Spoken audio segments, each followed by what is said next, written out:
Hello everyone, this is Chrism and Virginia, and I would like to welcome you to another conversation about the Kundalini Awakening experience. And in this conversation I would like to discuss more about the parental and the parenting aspect of a child who's going through the Kundalini Awakening experience, and the purview of the parent and the different challenges and issues that being a parent of a Kundalini Awakening child can entail. And so I would like to introduce Virginia. And Virginia, you're a citizen of the United States? Yes. And what kind of work did you do? I have been a teacher for 35 years. What did you teach? Taught Latin. Taught Latin? Okay, very good. For 35 years. Yeah. I would like to thank you for the service you've given to our society. First of all, very, very nice of you to do that. And even more so with this interview, bringing to light the parental perspective on spiritual emergency, otherwise known as Kundalini Awakening. Your son, Michael Del Sol, he went through the awakening about how long ago? When did it start? I believe that this started happening to him when he was in his early 20s. And were you with him at this time, or was he Yes. living at the house? Yes, he was still living at home. And what did he complain to you about? What were his symptoms, if you remember? He had symptoms of anger and aggression. Yeah. And he had this terrible need to exercise, and he had intense periods of concentration that were seemingly abnormal to a certain extent because he could concentrate for such intense periods of time.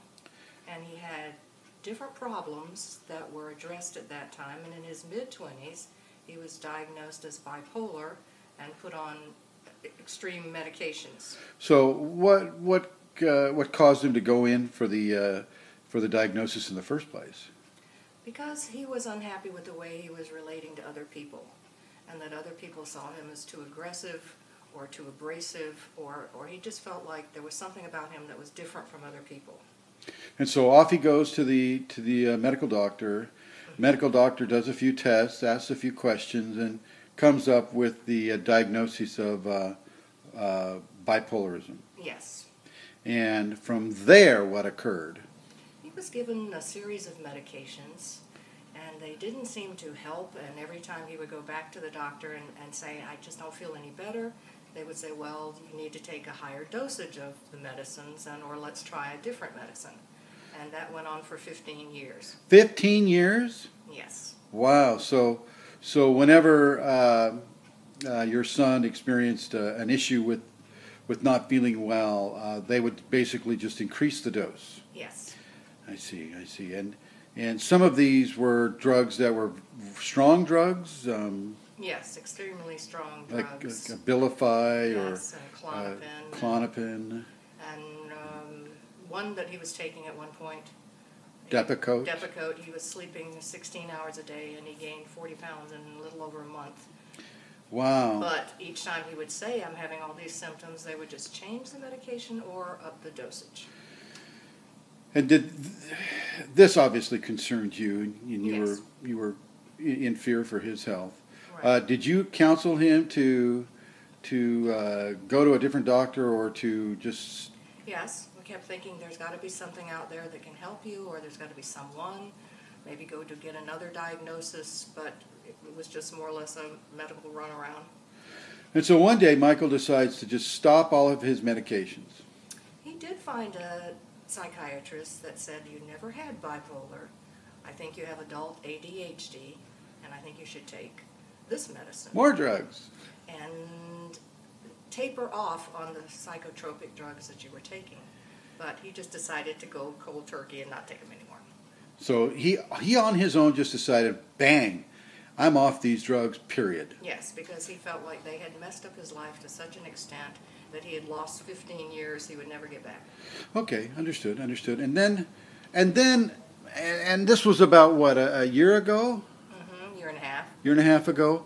And so then he went into a series of phenomena that would really cause a parent to be concerned. And what were some of those phenomena?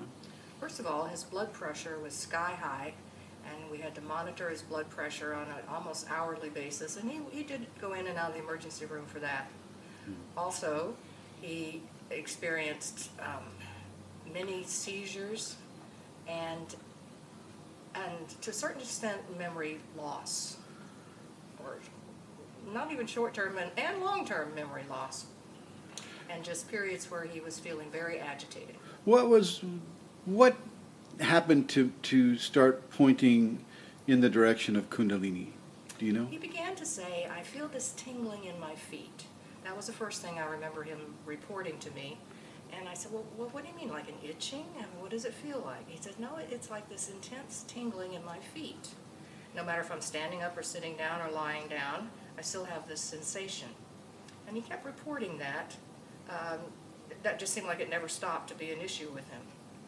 And he was concerned that maybe there was something wrong, but then he said, I don't want to go back to the doctor because I don't know what they'll give me. And did he begin to pursue a research into the phenomena of Kundalini? I believe he did, but he also went through a period where he would run virtually all night. I would be getting up to go to work at like 6, jogging, and he would be coming in from an 18-mile jog that he would jog at night.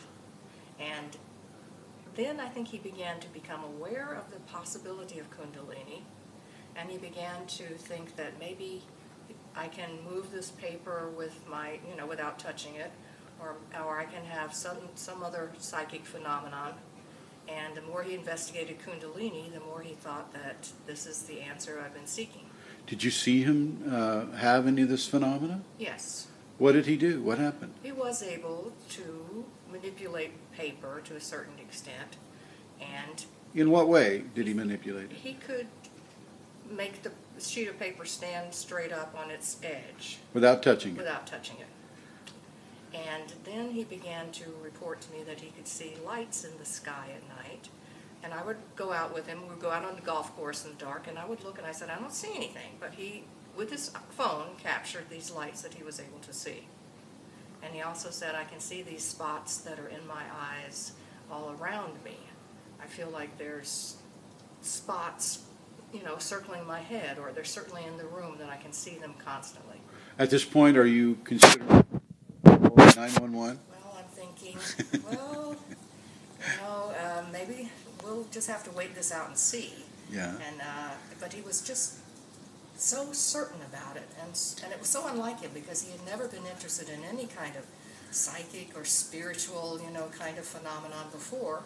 But now, it's just a topic that had never occurred to me that he would want to research or even know about. But I basically had to have confidence that his faith in himself was so strong that what he was telling me was true. And this is interesting because he was not raised inside any kind of a belief system, Christianity or Hinduism or Buddhism or Islam or anything like that, right? He was just basically... a Methodist now and then. Yeah, okay, all right. And so as this continued, he started looking into Kundalini a little stronger? Yes, I'm not even sure exactly what his first encounter was, but he kept telling me about Kundalini, and it seemed that he was obsessed with it because he talked about it so much, and it was just so much on his mind and his consciousness that he couldn't quit talking about it.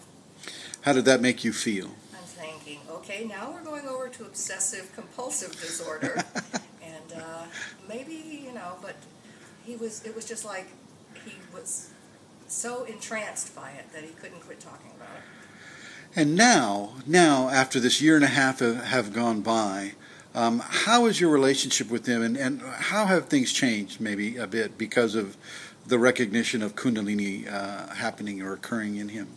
I think he's become a much more self-satisfied person in that he's happier with himself, and he's been able to put aside a lot of his anger and disappointment at losing 15 years of his life to medicine that as a misdiagnosis, And he's become able to deal with people better, in that he doesn't think that he's being attacked, or he doesn't think that he's the having aggression against him. He's just calmer, a very much more calm and accepting of other people kind of attitude than he was before. For parents who are observing their child go through these types of phenomena, what advice do you have for them? I think the best advice is that you have to trust the intuition of your child. I told him several times, and I hope he understands that I truly mean it, that I said I always knew that you were destined for something special. I didn't know what that was, but maybe this is it. Virginia, out of the information that your son has exposed you to, and as you as a parent have explored, what else would you suggest for parents with a possible Kundalini awakening child? What should they do? The research that I've tried to do into this has been stymied to a certain extent, because most of the literature I've found is about how to awaken your Kundalini. And very little that I have found relates to what do you do with it after it has been awakened. How to live with it. How to live with it. One of the questions that my son has had over and over again is, why me? Why now? What do I do with this? And after he got through the period of being afraid or startled by this, I think he's come to the realization that this is beneficial to me, and that I don't need to be afraid of it, and it's here to help me, and it's here to foster something good that I want to do. And the more I have looked into it, it seems that these kind of people that have a Kundalini awakening have an element of genius in their character, and the Kundalini helps them to express that genius. An element of genius. So true, so true. Virginia, thank you very much for this interview, and on behalf of all the other parents out there, really, really thank you for giving your enlightened, authentic, first-person account of a child having Kundalini awakening. Thank you.